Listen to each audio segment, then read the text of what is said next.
السلام عليكم ورحمة الله وبركاته. إن الحمد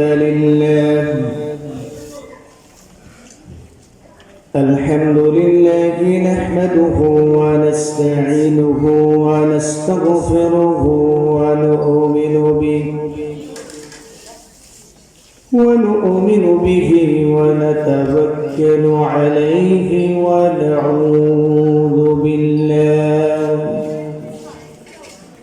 ونعوذ بالله من شرور أنفسنا ومن سيئات أعمالنا.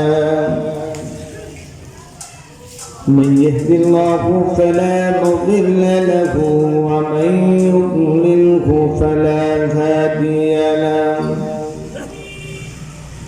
ونشهد أن لا إله إلا الله وحده لا شريك له،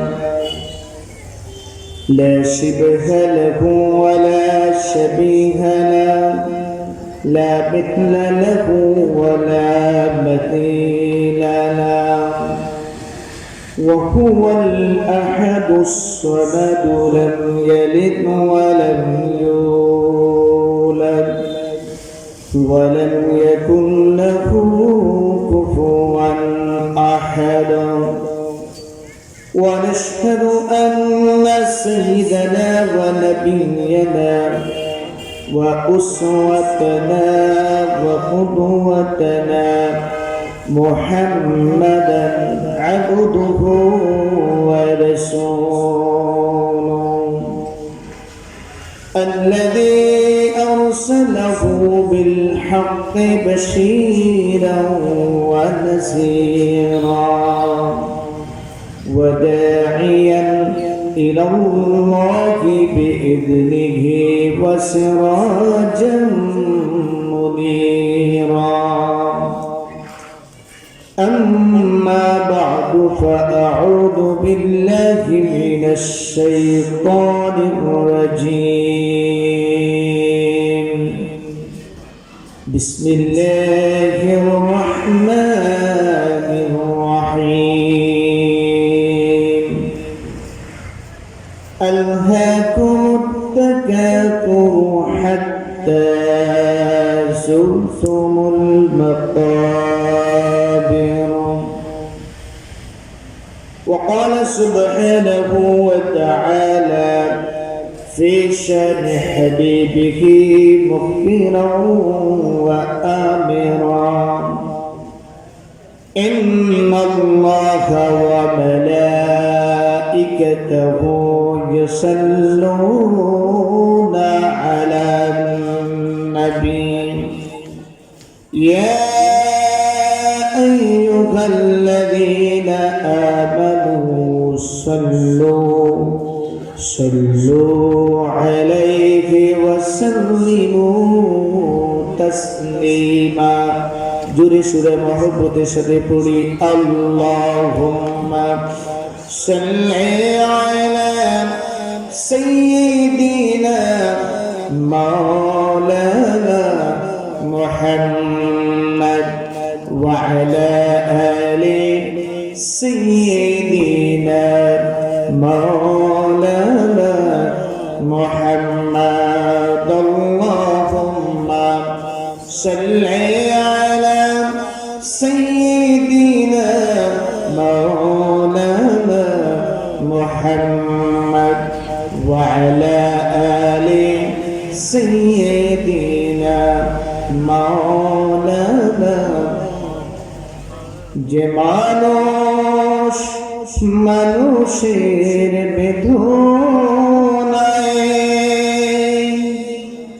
কেঁদেছিলেন আজীবন মদিনায়, যে মানুষ মানুষের বেদনায় কেঁদেছিলেন আজীবন মদিনায়, সেই মানুষ যদি হয়ে তো সুন্দর, না জানি তাহলে তুমি কত সুন্দর, কত সুন্দর। আল্লাহুম্মা সাইয়্যিদিনা মাওলানা মুহাম্মদ ওয়া আলা আলি সাইয়্যিদিনা মাওলানা মুহাম্মদ। লা ইলাহা ইল্লাল্লাহ, লা ইলাহা ইল্লাল্লাহ, লা ইলাহা ইল্লাল্লাহ। নেই কে নেই আল্লাহ ছাড়া, লা ইলাহা ইল্লাল্লাহ, ঝরে লা ইলাহা ইল্লাল্লাহ, লা ইলাহা। পাখির গানে গানে, হাওয়ার তাহানে তানে, পাখির গানে গানে, হাওয়ার তাহানে তানে, ওই নামেরই সুর শোনা যায়, ওই নামেরই সুর শোনা যায়, হলে আপন হারা। লা ইলাহা ইল্লাল্লাহ, লা ইলাহা, লা ইলাহা ইল্লাল্লাহ মুহাম্মাদুর রাসূলুল্লাহ সাল্লাল্লাহু আলাইহি ওয়াসাল্লাম।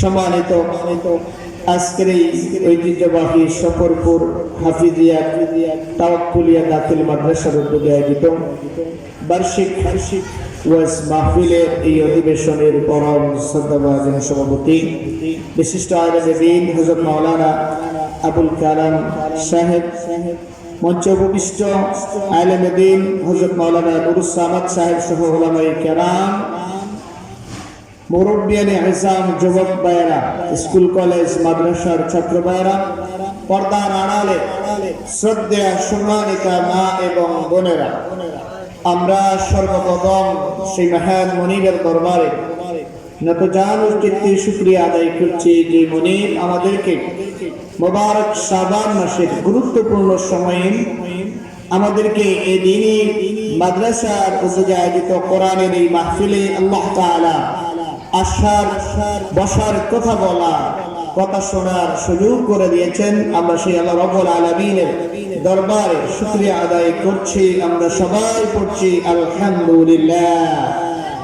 সম্মানিত হাজিরিনে কেরাম, আমরা সালাতুল জোহরের পর থেকে আমরা গুরুত্বপূর্ণ বয়ান শুনেছি বিশিষ্ট আলেমে দ্বীন হযরত মাওলানা মুফতি আলী হাসান মুসাবা সাহেবের কাছ থেকে।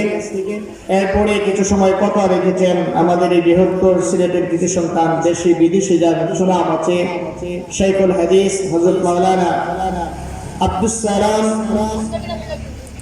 মুহাদ্দিসের জরির হাফিজাহুল্লাহর কাছ থেকে। আল্লাহ সুবহানাহু ওয়া তাআলা যদি তৌফিক দেন, এই সংক্ষিপ্ত সময়ে আপনাদের সামনে কিছু কথা বলার চেষ্টা করব। আল্লাহ তাআলা যেন আমাকে এই সময়ের ভিতরে এমন কিছু কথা বলার তৌফিক দেন যে কথাগুলো দ্বারা আমি নিজে উপকৃত হতে পারি, যারা শুনবেন সবাই উপকৃত হতে পারেন। আল্লাহ যেন তৌফিক দান করেন, বলে আমিন। সম্মানিত হাজিরিনে কেরাম, এই মাসটা খুবই গুরুত্বপূর্ণ। এই মাসের নাম শাবান মাস।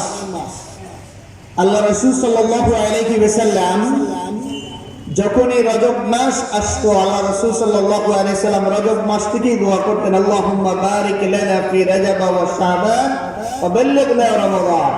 আল্লাহ রাসূল রজব এবং শাবানের বরকত আল্লাহর কাছে চাইতেন এবং রমজান পর্যন্ত যাতে আল্লাহ হায়াত দেন, এটা আল্লাহর কাছে তিনি দোয়া করতেন।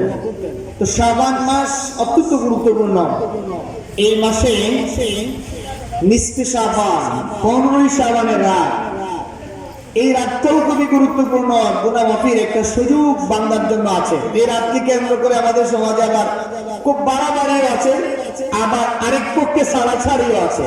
কেউ খুব বেশি বাড়াবাড়ি করে, আর কেউ কেউ একেবারে সালাসালি করে, একেবারে এটাকে অস্বীকার করে, আর কেউ কেউ আছে এটাকে নিয়ে অতিরঞ্জিত, অনেকে বাড়াবাড়ি করে, অনেক বিদআতের সাথে সংশ্লিষ্ট হয়।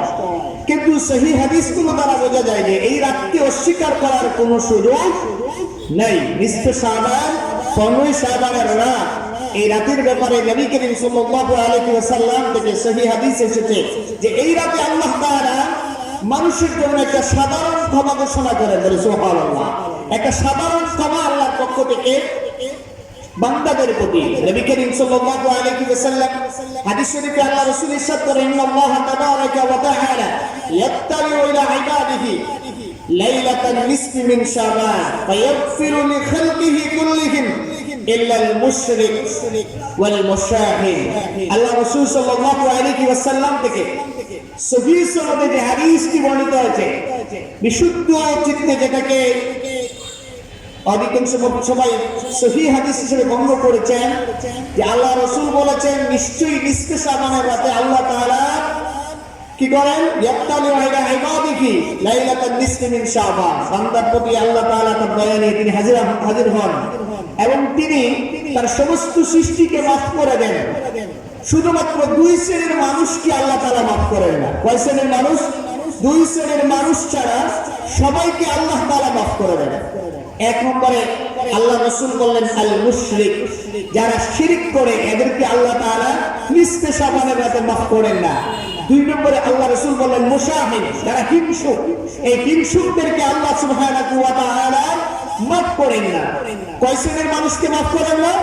2 শ্রেণীর মানুষকে আল্লাহ মাফ করেন না। তো দুর্ভাগ্যজনক হলো সত্য, যাদেরকে আল্লাহ মাফ করেন না শিরকারী আর হিংসুক। আমরা এই উপমহাদেশের মানুষগুলো অনেকেই এই রাত কেন্দ্রিক আমরা বেশিরভাগ শিরকেই লিপ্ত হই। অনেক মানুষ শিরকে লিপ্ত হয়। সবচাইতে বেশি আছে বলেন তো মাজার কেন্দ্রিক যত কিছু ঘটে, মাজার কেন্দ্রিক সবচেয়ে কোন রাতে বেশি ঘটে? শবে বরাতের রাতে। আমরা যেটা বলি শবে বরাত, লাইলাতুন নিসফি মিন শাবান, নিসফে শাবানের রাতে মাজার কেন্দ্রিক সবচেয়ে বেশি।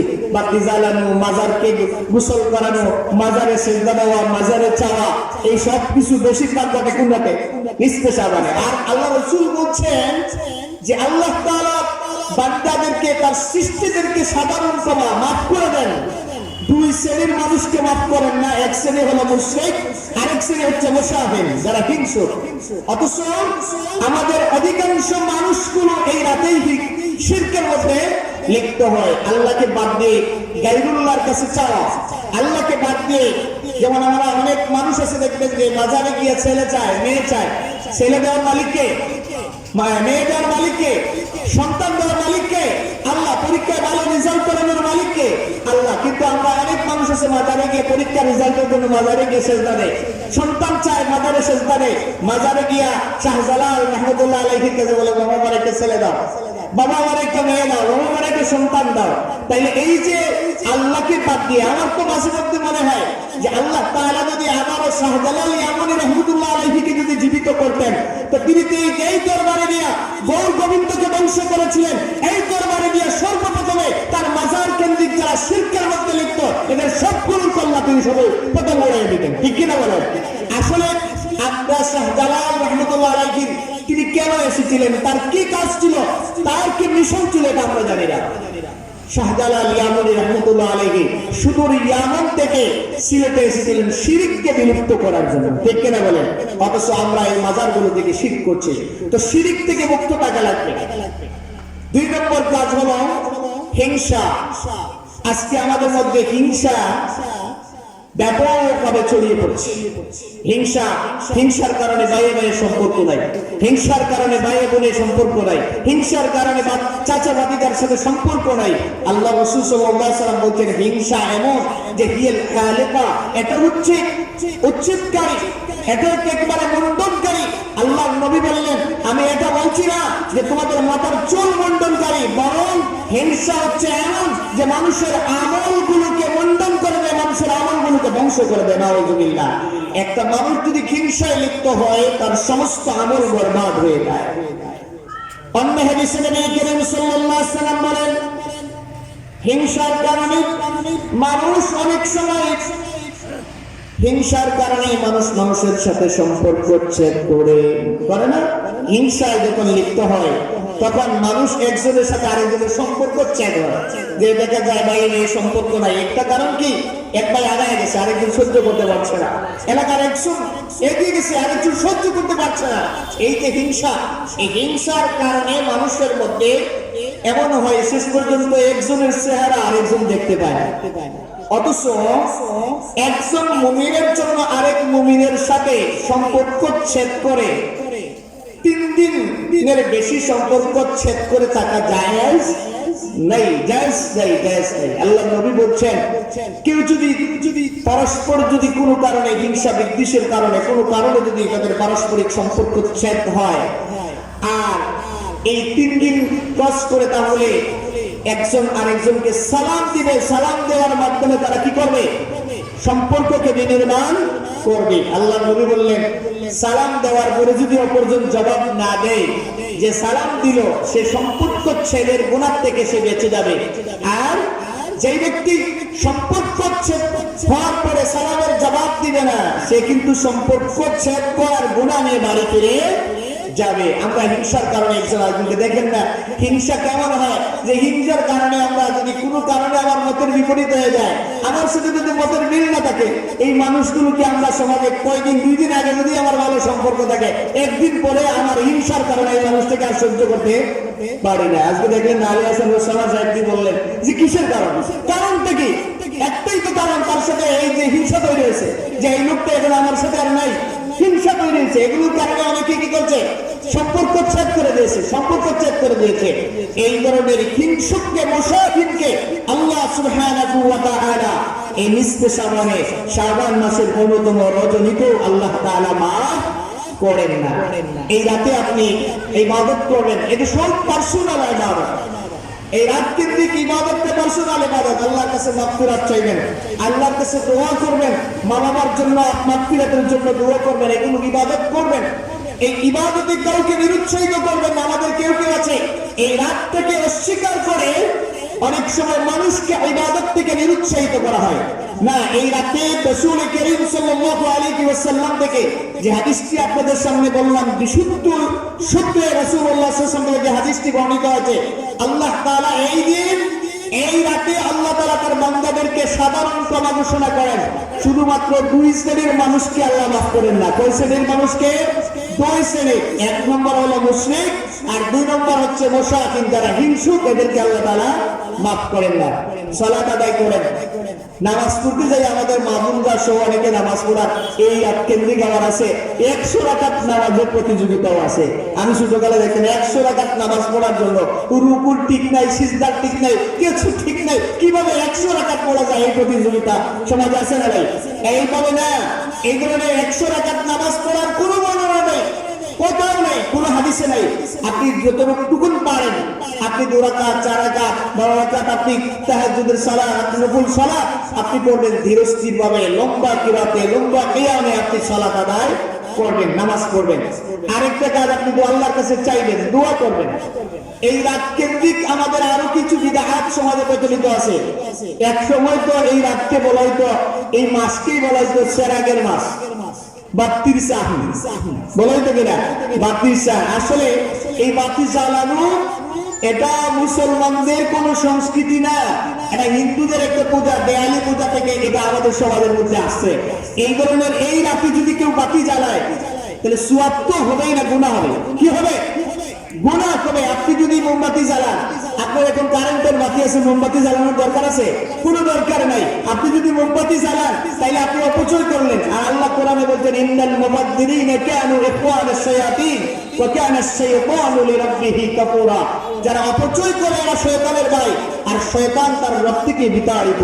এই কারণে বাতি জ্বালানো, এগুলো এই ধরনের কোনো অপচয় কাজ এগুলো করা যাবে না। আরেকটা আরো আছে যে এই রাত কেন্দ্রিক আমাদের দেশে হালুয়া রুটির প্রথাও আছে।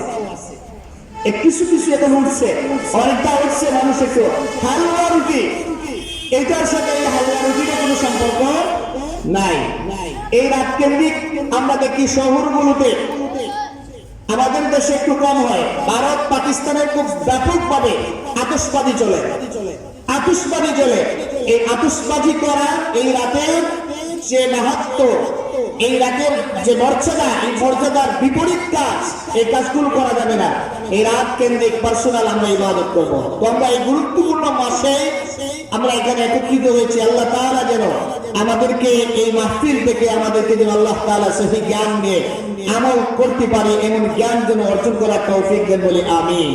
আমি আপনাদের সামনে সকলের পরিচিত একটি সূরার যে আয়াতে কারিমা তেলাওয়াত করছি, আল্লাহ যদি তৌফিক দেন তাহলে এই সূরার আলোকে কিছু কথা আপনাদের সামনে পেশ করার চেষ্টা করব। আমা তৌফিক ইল্লা বিল্লাহ, আলাইহি তাওয়াক্কালতু ওয়া ইলাইহি উনীব। আল্লাহ রাব্বুল আলামিন কোরআনুল কারীমে ইরশাদ করছেন, আলহাকুমুত তাকাতুর হাত্তা যুরতুমুল মাকাবির। আলহাকুমুত তাকাসুর, তাকাসুর তোমাদেরকে মোহগ্রস্ত করে রেখেছে। তাকাসুর মানে কোনো কিছু পাওয়ার আধিক্যতা বলা হয়। তাকাসুর মানে আধিক্য, সম্পদ, বেশি সম্পদ পাওয়ার চাহিদা, বেশি সম্মান পাওয়ার চাহিদা, বেশি পদমর্যাদা পাওয়ার চাহিদা। আমাদের সমাজের মধ্যে বেশি পাওয়া, বেশি পাওয়া, বেশি চাই, বেশি চাই, এই ধরনের বেশি চাই, বেশি চাই, এই প্রবণতা আমাদের মধ্যে আছে না নাই? আচ্ছা, আমরা বেশি চাই, আমরা বেশি সম্পদ চাই, বেশি সম্মান চাই, গোষ্ঠীর মর্যাদা বর্ণনা করতে যায়, একে অন্যের সাথে আমরা প্রতিযোগিতায় লিপ্ত হই। অথচ দুনিয়ায় আমরা এই দুনিয়ায় নিজেদের সম্পদের প্রাচুর্যতা বাড়ানোর জন্য আমরা যে প্রতিযোগিতা করি, এই প্রতিযোগিতার চাইতে আমাদের বেশি প্রতিযোগিতা করা ছিল, উচিত ছিল আখিরাতের আমল তৈরির জন্য প্রতিযোগিতা করা, ঠিক কিনা? আল্লাহ বলেন, ফালিয়াতানাফাসিল মুতানাফিসুন। আপনি প্রতিযোগিতা করবেন, একজন তাহাজ্জুদ 5 ওয়াক্ত নামাজ আমাকে পড়ে, আমি পড়তে পারি না, আমি যেন 5 ওয়াক্ত নামাজটা পড়তে পারি। প্রতিযোগিতা এইভাবে হওয়া উচিত, ঠিক কিনা? আরেকজন তাহাজ্জুদ পড়ে, আমি তাহাজ্জুদ পড়তে পারি না, আমার প্রতিযোগিতা হওয়া উচিত আমিও যদি তাহাজ্জুদটা পড়তে পারি। আরেকজন নফল সিয়াম পালন করে, আমার মনের মধ্যে এই প্রতিযোগিতাটা আসা উচিত। আমার ভাইটা, আমার প্রতিবেশীটা নফল ফরজ রোজার পাশাপাশি নফল সিয়াম পালন করে, আমিও যেন বেশি করে সিয়াম পালন করতে পারি, ঠিক কিনা? আল্লাহ রাসূল সাল্লাল্লাহু আলাইহি ওয়াসাল্লাম বলেছেন যে দুনিয়াবি দিক থেকে তোমরা সবসময় উপরের দিকে না তাকায় নিচের দিকে তাকাও, নিচের দিকে তাকাও। আমরা অনেক সময় চিন্তা করি, আমার 3 সিটের ঘর আর ওর তো 2 তলা, ওই দিকে উপরের দিকে তাকায়। আপনি যদি উপরের দিকে তাকান তখন আল্লাহ শুকরিয়া আদায় করতে পারবেন না। কিন্তু যদি আপনি উপরের দিকে না তাকান, নিচের দিকে তাকান, আমার তল্লা একটা 3 সিটের ঘর দিয়েছি। আপনি মাঝে মধ্যে কমলাপুর রেল স্টেশনে যাবেন, গিয়ে দেখবেন হাজার হাজার বনি আদম এমন ভাবে খোলা আকাশের নিচে বস্তা দিয়া মুড়ি দিয়া ঘুমাইতেছে, ঠিক কিনা? এই মানুষগুলোর দিকে তাকান, যে মানুষগুলো খোলা আকাশের নিচে প্রচন্ড শীতের রাতে, প্রচন্ড শীতের রাতে খোলা আকাশের নিচে বস্তায় নিজেকে বেষ্টন করে ঘুমাচ্ছে, ওই মানুষটার দিকে তাকান আর বলেন, আলহামদুলিল্লাহ, আলহামদুলিল্লাহ, আমার আল্লাহ তো আমাকে একটা ঝুপড়ির মতো ঘর হইলেও ওই ঘরের মধ্যে, আমার বাড়ির মধ্যে থাকার একটা সুব্যবস্থা করে দিয়েছে, ঠিক কিনা? আপনি মনে করেন আপনার একটা ঘর নাই, আপনার একটা ঘর নাই, কিন্তু আপনার 2খানা হাত আছে, 2খানা পা আছে, চোখ আছে, সুস্থ শরীর আল্লাহ আপনাকে দিয়েছে। আপনি কিভাবে আল্লাহর শুকরিয়া আদায় করবেন? মাঝে মধ্যে দেখবেন, তাকে দেখবেন আপনি রেলগাড়ি দিয়ে যাইতেছেন, ট্রেনে যাচ্ছেন, অনেক মানুষের পা নাই, মানুষগুলো হামাগুড়ি দিয়া দিয়ে আপনার কাছে হাত পাতে, আছে না নাই? ওই মানুষগুলোর দিকে আপনি একটু তাকান, এই মানুষগুলো হামাগুড়ি দিয়া আপনার কাছে হাত যখন পাতে, আপনার দিকে যখন হাতটা বাড়ায়, আপনি শুধু তাকে একটু দান সাদাকা করবেন তা না, দান করবেন আর একবার চিন্তা করবেন, আমার আল্লাহ যদি ঠিক এমনি ভাবে আমার 2টা পা না দিত, আমার আল্লাহ যদি ঠিক এমনি ভাবে আমার 2টা হাত না দিত, তাহলে আমাকেও তো ওই মানুষটার মতো হামাগুড়ি দিয়া দিয়া মানুষের কাছে হাত পাততে হইত, ঠিক কিনা?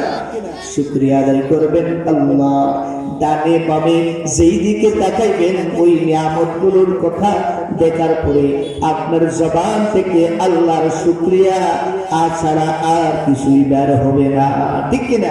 অবশ্য আমরা এটা করি না, আমরা করি দুনিয়ার প্রতিযোগিতা। আল্লাহ নবী বলছেন, তোমরা দুনিয়ার দিক থেকে নিচের দিকে তাকাও, আমলের দিক থেকে উপরের দিকে তাকাও। আমার কি আমল, আমার কি তেলাওয়াত, আমার কি তাহাজ্জুদ, আমার কি সিয়াম। ওই মানুষটার সিয়াম কত সুন্দর, সে রোজা তো রাখেই রাখে, সারা রাত সারা দিন তেলাওয়াত করে করে কাটায়। আমার কি নামাজ, আমি তো খুব তাড়াহুড়ো করে নামাজটা আদায় করে শেষ করে আসি। ওই মানুষটা তো কত ধীরস্থির ভাবে সালাতটা আদায় করে, নফলগুলো ঠিক মতো আদায় করে। তার কি সালাত, আমার কি জিকির, আমি কে জিকির করে, ওই মানুষটা কত জিকির করে। আমার কি দাওয়াতি কাজ, ওই মানুষটার কিছু নাই, একবেলা ঠিক মতো খাইতে পায় না, কিন্তু ঘন্টার পর ঘন্টা দিনের দাওয়াতি কাজ করে। ওই মানুষগুলোর দিকে তাকান, উপরের দিকে তাকান, ওই মানুষগুলো আমলের দিকে তাকান, আর নিজে বলেন আমি তো কবি নিচে আছি, আমি কবি নিচে আছি। দুনিয়ার দিক থেকে আপনি নিচের দিকে তাকাবেন, আমলের দিক থেকে উপরের দিকে। কিন্তু আমরা তার ব্যতিক্রম করি, আমরা তাকাই দুনিয়ার আমার ঘর নাই, ওর ঘর আছে, আমার বিল্ডিং নেই, ওর বিল্ডিং আছে, এদিকে তাকাই। আল্লাহর নবী বলেন, আদম সন্তানকে যদি আল্লাহ তাআলা একটা উপত্যকা পরিমাণ স্বর্ণ দেয়, তাহলে আদম সন্তান বলবে আমার আরেক উপত্যকা স্বর্ণ চাই, ঠিক কিনা? আমার আরেক উপত্যকা স্বর্ণ দরকার। কারণ আদম সন্তানের পেট কবরের মাটি ছাড়া আর কিছুতেই ভরবে না। এই জন্য আল্লাহ রাব্বুল আলামিন কোরআনুল কারীমে বলছেন, আলহাকুমুত তাকাসুর হাত্তা সুরতুমুল মাকাবির। বেশি চাই, বেশি চাই, অধিক চাই, এগুলো করতে করতে তোমরা কিন্তু কবরে পৌঁছে যাও, তোমাদের মৃত্যুর ডাক এসে যায়। এই চাই চাই চাই চাই, কিন্তু দুনিয়ায় এই চাওয়া তোমাদের শেষ হয় না, চাইতে চাইতে কবর পর্যন্ত পৌঁছে যাও। দুনিয়ার চাহিদা মেটায়। প্রথমে 10,000 টাকার ব্যবসা দিয়ে ব্যবসা শুরু করছে, যেমনি 10,000 টাকা আল্লাহ বারাকা দিছে, 1 লাখ টাকা হয়েছে, এখন চাহিদা তো 1 লাখ টাকা দিয়ে, ভাই এই পুঁজি দিয়া ব্যবসা হয় না, এখন 10 লাখ দরকার। 10 লাখ টাকা আল্লাহ দিছে, ভাই এই টাকা দিয়ে কিচ্ছু চলে না, ফ্যামিলিতে চলে না, 1 কোটি টাকা দরকার। 1 কোটি টাকা হয়েছে, ওই মানুষটা চাহিদা ফিল আপ হয় না, আরো দরকার, ঠিক কিনা বলেন? দেখেন না, অনেক মানুষ আছে, আমরা টাকা আপনি 500-1000 টাকা পান না, কিন্তু অনেক মানুষ তো আছে কোটি কোটি টাকার মালিক, কিন্তু আপনার আমার মতো ফকির মিসকিন যে 200-400 টাকা করে ব্যাংকে জমায়, এই হাজার হাজার কোটি টাকা এই সমস্ত বড় বড় ডাকাতগুলো মানুষের সম্পদগুলো লুট করে নিয়ে গেছে, ঠিক কিনা বলে?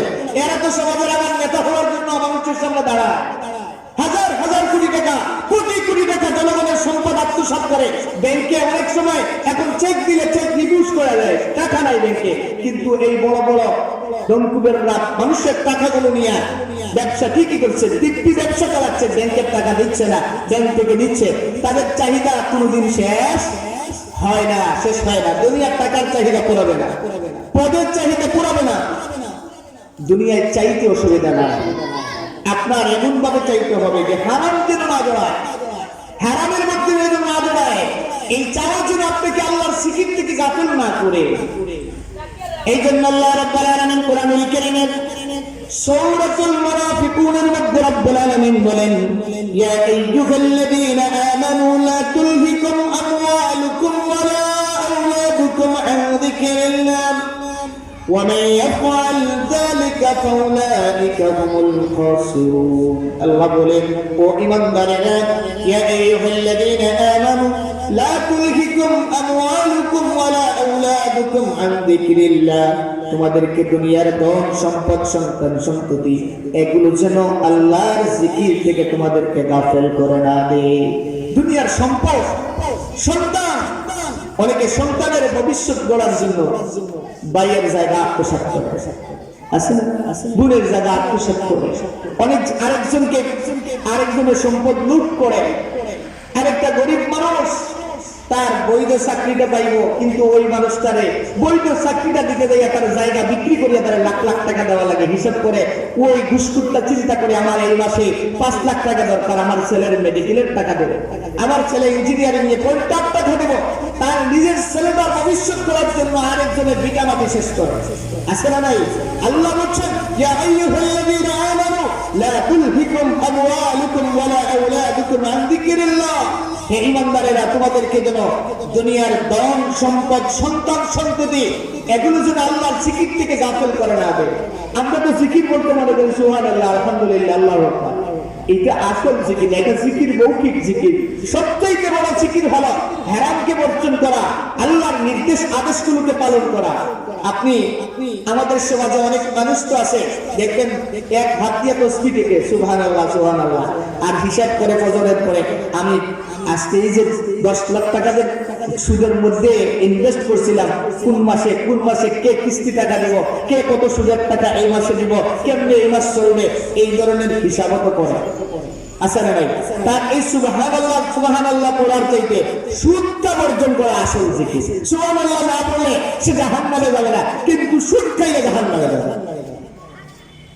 আরেকজন বসে বসে অফিসে বসে বসে সুবহানাল্লাহ সুবহানাল্লাহ পড়ে, বাম হাতে তাসবিহ দিয়া সুবহানাল্লাহ পড়ে অথবা ডান হাত দিয়া তাসবিহ পড়তেছে, আবার অফিসে ফাইলে দস্তখতের জন্য বাম হাত দিয়া ফাইলের টেবিলের নিচ দিয়া লাখ লাখ টাকা কামাই করে, তার ওই সুবহানাল্লাহ চাইতে ওই ঘুষটা বর্জন করা আসল জিকির। আসল জিকির হলো ঘুষটা বর্জন করা, শুধু মৌখিক জিকির না, জিকিরটা হবে প্রত্যেকটা কাজে আপনাকে স্মরণ করতে হবে যে এই কাজটা করলে আমার আল্লাহ খুশি হবেন না নারাজ হবেন, আমার আল্লাহ সন্তুষ্ট হবেন না আমার আল্লাহ নারাজ হবেন, এটাই স্মরণে নেওয়া, এটাই হলো আসল জিকির, এটাই আসল জিকির। এই জন্য আল্লাহ বলেন লা তুলহিকুম আমওয়ালুকুম ওয়ালা আওলাদুকুম আন যিকরিল্লাহ। দুনিয়ার ধন সম্পদ সন্তান সন্ততি এগুলো যেন আল্লাহর জিকির থেকে তোমাদেরকে গাফিল করে না দেয়। ওয়া মান ইয়াফআল যালিকা ফাউলাইকা হুমুল খাসিরুন।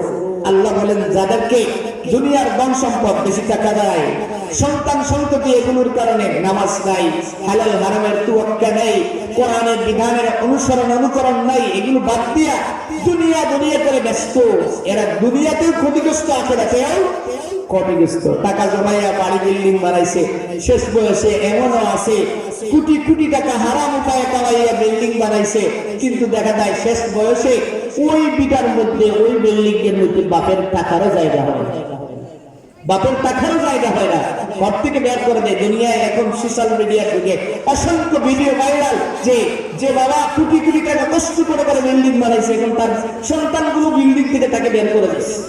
আছে না নাই? আছে না নাই? এর দুনিয়াও ক্ষতিগ্রস্ত, আখিরাতেও ক্ষতিগ্রস্ত। আল্লাহ বলছেন আলহাকুমুত তাকাসুর হাত্তা যুরতুমুল মাকাবির। আলহাকুমুত তাকাসুর, তোমাদেরকে গাফিল রেখেছে, তোমাদেরকে মোহগ্রস্ত করে রেখেছে, তাকাসুর বেশি চায়। দুনিয়ার টাকা চাহিদা শেষ হয় না, পদের চাহিদা শেষ হয় না। দেখবেন অনেক মানুষ আছে মনে মনে বলে আমি যদি একবার মেম্বার হইতাম সব শেষ, কিন্তু মেম্বার হওয়ার পরে মনে মনে স্বপ্ন দেখে একবার যদি চেয়ারম্যান হইতাম।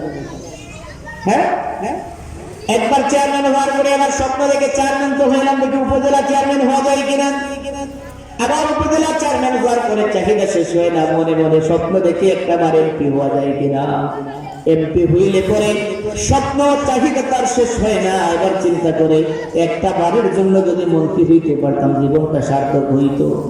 মন্ত্রী হইলেও চাহিদা শেষ হয় না, মন্ত্রী হওয়ার পরে মনে মনে স্বপ্ন দেখে ওই আসল চেয়ার, প্রধানমন্ত্রীর চেয়ারটা দখল করতে পারি কিনা, ঠিক কিনা।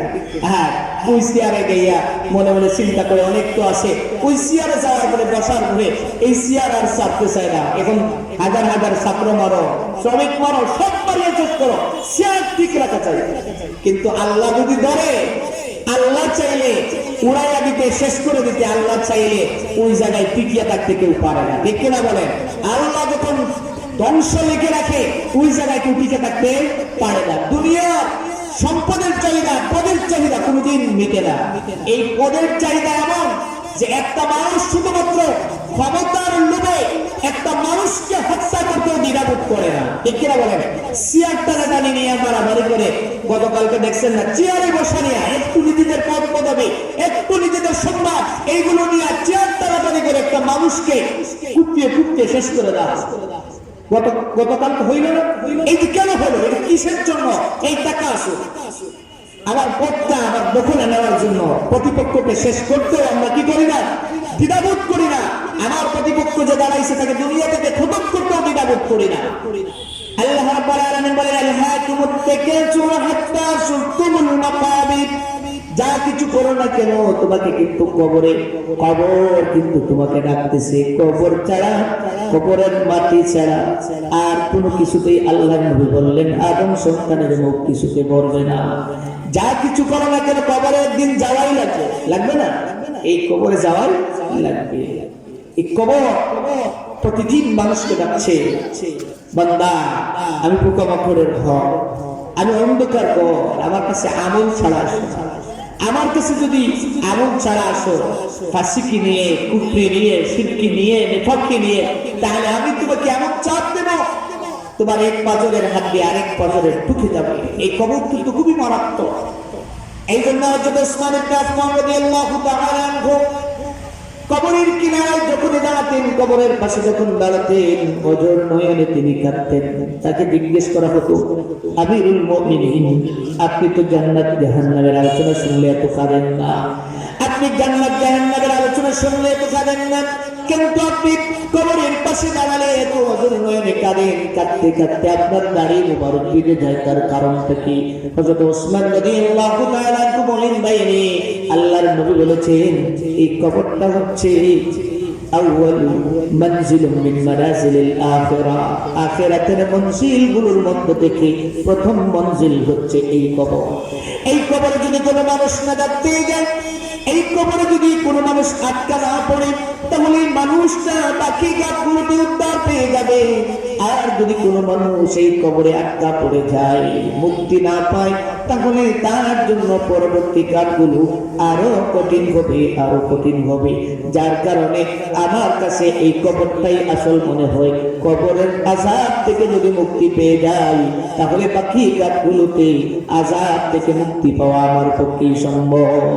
এই জন্য কবরের কাছে কিনারায় দাঁড়ালে তিনি কাঁদতেন, অঝোর নয়নে কাঁদতেন। এই কবরটা আল্লাহ বলছেন, আলহাকুমুত তাকাসুর হাত্তা শুরতুমুল মাকাবির, তোমরা এমন ভাবে তোমাদের সম্পদের আধিক্যতা, তোমাদেরকে প্রাচুর্য এমন ভাবে তোমাদেরকে মোহগ্রস্ত করে রেখেছে, তোমরা টের পাও না। দুনিয়ার জীবন শেষ হয়ে তোমরা কিন্তু কবরের দিকে পৌঁছে যাচ্ছ। এখন যদি কোনো মানুষকে আপনি বলেন, বাইরে সুদ খাইও না, ঘুষ খাইও না, দুনিয়ায় অশ্লীল কাজ করিও না, দুনিয়ায় নেশা করিও না, দুনিয়ায় তুমি হারাম কারি কারি টাকা জমাইতেছো, এগুলো করিও না, করলে কিন্তু কবরের আযাবে পড়বা। তুমি আখিরাতে আসতে আল্লাহর দরবারে আটকা পড়বা। তো অনেক মানুষ আছে দেখবেন, বলবে যে হুজুররা তো আর এগুলো খাইতে চান্সও পায় না, শুধু আমাদেরকে কবরের ভয় দেখায়। আসলে যে হুজুরদের আর কাজ নেই, শুধু কবর, হাসর, মিজান চলছে, আর হুজুর একটু রাখেন এগুলো একটু বাদ দেন, আমাদেরকে একটু দুনিয়াটা এনজয় করার সুযোগ দেন।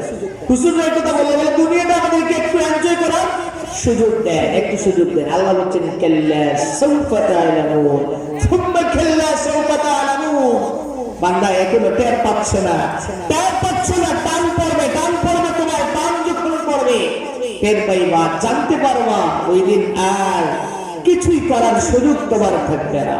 কেমন টান পড়বে? জানেন, আপনার বাড়ির কিনারায় পাকঘরের পাশেই একটা পুকুর আছে, পুকুরে প্রচুর তেলাপিয়া মাছ আছে, ছোট মাছ আছে।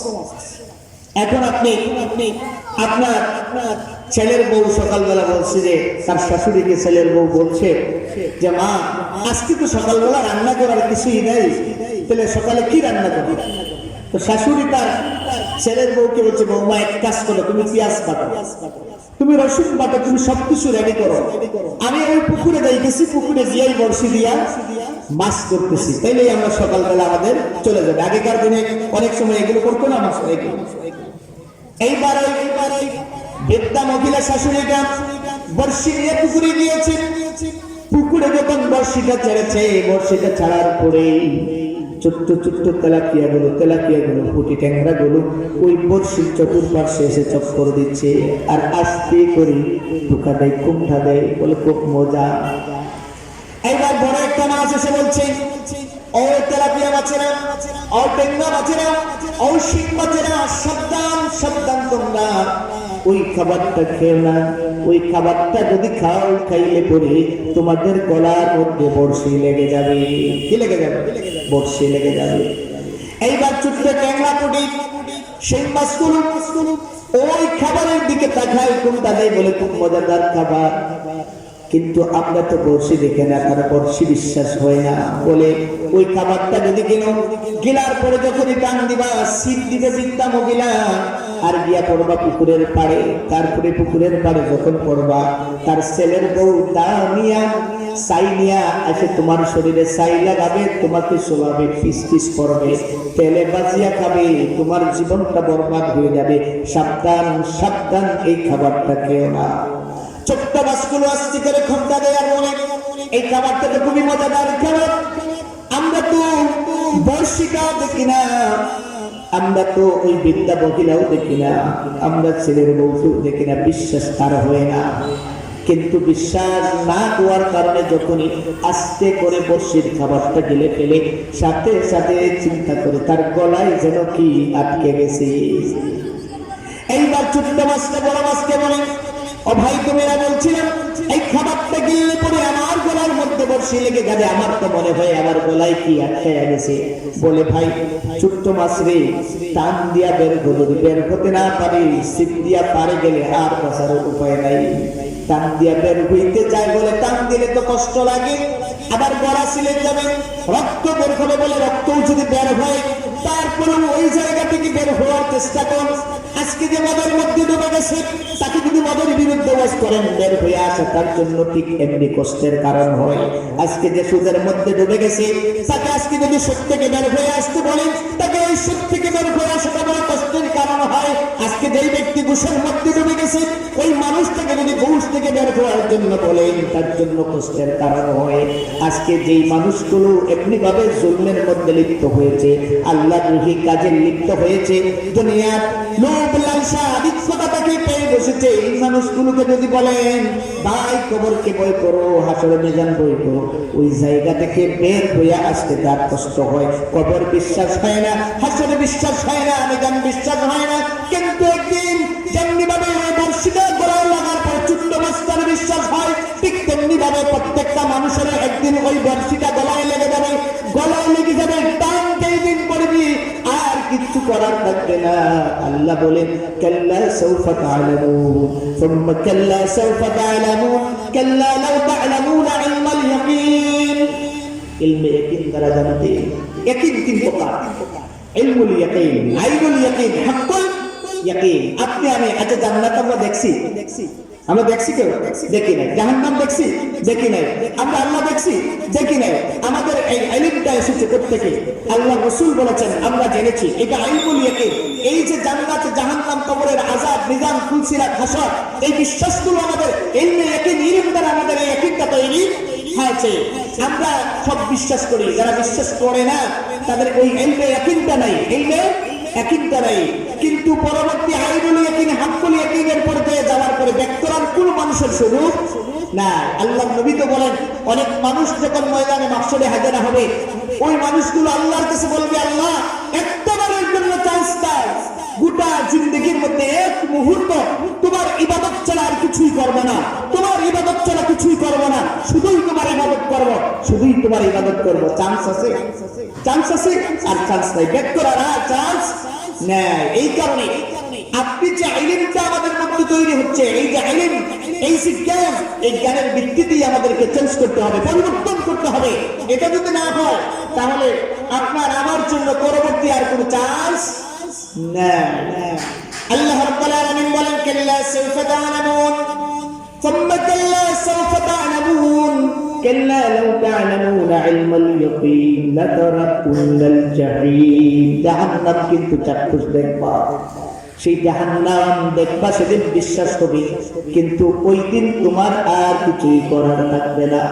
ছোট্ট মাস্টার বিশ্বাস হয় না, যখন আস্তে করে বর্ষিটা গিলে ফেলেছে, ওই বৃদ্ধা মহিলা সিট দিয়েছে, পাড়ের মধ্যে পড়ছে, এখন বর্ষিও বিশ্বাস হয়, বৃদ্ধা মহিলাও বিশ্বাস হয়। একটু করে দেখে পাকড় থেকে ওই বুদ্ধা মহিলার তার ছেলের বউ বাইর হয়েছে, সাই দিয়া দাও দিয়া তার শরীরে সাই লাগে, আস্তে আস্তে করে তার শরীরটাকে পরিষ্কার করা হয়, পিস পিস করা হয়, তেলে বাজিয়ে খায়, কিন্তু ওই ছোট্ট অবস্থার আর কিছুই করার থাকে না, কিচ্ছু করার থাকে না। কিন্তু আগে যদি তারা একই হইতো, বড় মাছটা যখন বলছিল তখন যদি একই হইতো, টান দিয়া যদি বের হইতে পারতো, আজকেও আপনার আমার জন্য টান দিয়া বের হওয়ার সুযোগ আছে। আজকে নামাজ বাদ দিয়ে আপনি যেভাবে দুনিয়ার মধ্যে লিপ্ত আছেন, টান দিয়া বের হয়ে তওবা করে যদি আপনি ফিরে আসেন, যদিও কষ্ট হয়, আপনি আজকে সুদের মধ্যে ডুবে আছেন, ওই জায়গা থেকে বের হয়ে আসতে আপনার যদিও কষ্ট হয়, ওই জায়গা থেকে বের হয়ে তাওবার মাধ্যমে যদি ফিরে আসেন, রুজু করেন, তাহলে বাঁচার সুযোগ আছে। ছোট্ট মাছটা যদি টান দিয়ে গলায় ছিঁড়ে যেত, রক্ত বের হইতে অনেক সময় বড়শি ছিঁড়ে অনেক মাছ চলে যায় না, চলে যায়, কিন্তু মাছটা বাঁচার সুযোগ থাকে। কিন্তু ওই বড়শিটা তার গলায় যদি আটকাইয়া থাকে, বড়শি থেকে যদি বের হইতে না পারে, বাঁচার কোনো উপায় নাই। আপনার আমার জন্য একটা বর্ষি আছে না নাই? এই বর্ষির টান পড়ে দেখি না, এই বর্ষির টান থেকে আপনি আমি কেউ বাঁচতে পারবো না। কুল্লু নাফসিন যায়িকাতুল মাউত থুম্মা ইলাইনা তুরজাউন। এই জন্য আপনাকে আমাকে এই বর্ষির টানটা কখন আসবে আমরা কেউ জানি না। ইযা জাআ আজালুকুম লা ইস্তাখিরুনা সাআতান ওয়া লা ইস্তাকদিমুন। সেই বর্ষির টানটা পড়ার সময়টা আমরা জানি না। এই বর্ষির টানটা যখন পড়বে, এক মুহূর্ত আগানো হবে না, এক মুহূর্ত পিছানো হবে না, চাইলেও। আর এক মুহূর্ত বাড়াইবার সুযোগ কারা আছে? না। অনেক মানুষ তো আছে দুনিয়ায় গান গাইতে গাইতে বিদায় নেই, অনেক মানুষ তো আছে নামাজ পড়তে পড়তে বিদায় নেই। আমি মাঠে আসলেই আমার বারবার মনে হয় ফয়জুর রহমান দুঃখু ভাইয়ের কথা। ফয়জুর, আল্লাহ তার কবরকে জান্নাতের টুকরা বানিয়ে দিই বলে আমি এখানে আসলেই আমার মনে হয়। কারণ আমি এই মাদ্রাসার সাথে আমার সম্পর্কটা আমি সুযোগ পাইলেই তো আসতাম, এদের একটু কম সুযোগ কম পাই। আগে আসতাম, আসলেই দেখতাম যে দুঃখু ভাই হাদিসের বলছে কই যাবে, টান দিয়ে মোটরসাইকেল নিয়ে দৌড়ে দিতেছে। মৃত্যু কার কখন হয়?